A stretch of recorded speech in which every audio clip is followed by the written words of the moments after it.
Thank you, Mr. Chairman, and thank you to Ranking Member Phillips, and greetings, Assistant Secretary Liu. I know we've touched on some of the election issues before, but like many other members of this committee, I'm concerned by the trends, but also concerned by the elections specifically. As we know, in early February, the elections were held after a nearly 3-month delay that raised serious concerns about the democratic process in Pakistan.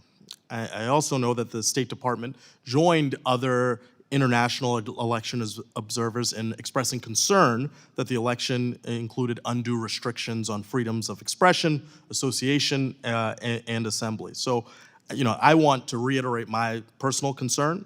The incoming that I've received has really been illuminating and suggested that there's more that we can do. I could share the chair's urging in his recent remarks that our country uses its levers to ensure that democracy is upheld.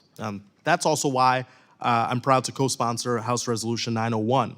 This resolution reaffirms the House of Representatives' strong support for democracy in Pakistan and urges the government of Pakistan to uphold democracy and protect fundamental rights.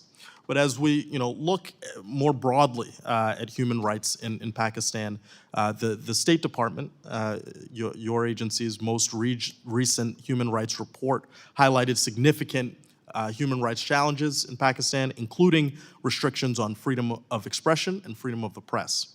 Credible threats of violence, harassment, abductions, and killings by security forces, political parties, and other groups have led citizens and journalists to self-censor their speech for their own safety.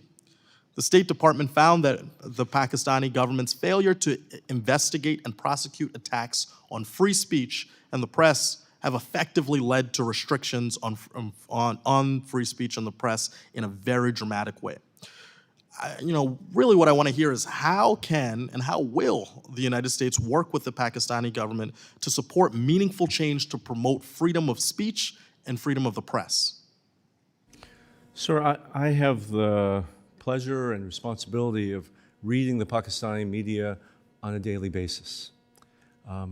And I will confirm what is in our human rights report is there is both self-censorship and occasionally active censorship in Pakistan today.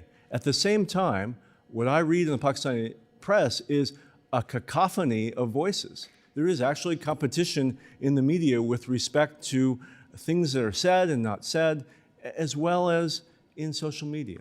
And so one of the most damaging things that we see today are restrictions on social media because, like the rest of the world, Pakistanis are getting a lot of their news and information through the internet. And so when the internet gets pulled down or X gets throttled as it has been now for several weeks, it denies the Pakistani people from getting the kind of diversity of reporting information that they deserve. We are talking to the Pakistani government at the highest level about these issues. We're also working year after year in the trenches with Pakistani civil society to help to train journalists about fact-checking, about responsible sourcing of their information, about journalistic standards. And what I can also see is, while there is censorship, both self and active, we can also see the development of some truly excellent journalism coming out of Pakistan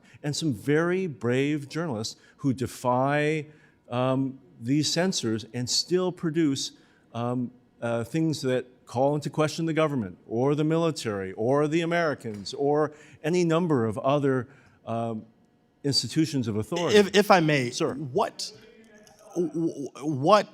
exactly have those conversations yielded with the government? Because I mean, it's one thing to have them, but it's another to be pursuing, some outcomes that are beneficial to the values that we uphold here and we want to see in a real active democratic society. I do think it's important for both the administration and the Congress to say loud and clear that we are watching what happens in Pakistan. We're watching closely its human rights record, what it does with respect to religious freedom, and what it's doing on free speech. I grant you, I don't know that what we say today affects exactly what they're going to do tomorrow, but over time, if we let up on these values, it's going to be worse because they can see that there are no consequences for these violations. Well, my time is expiring. The only thing that I want to leave you with is I think we have a responsibility to make that concern clearer, more active, and seek the outcomes that we believe in maintaining our democracy. My time has expired. I Yes, yield sir. back to the chair.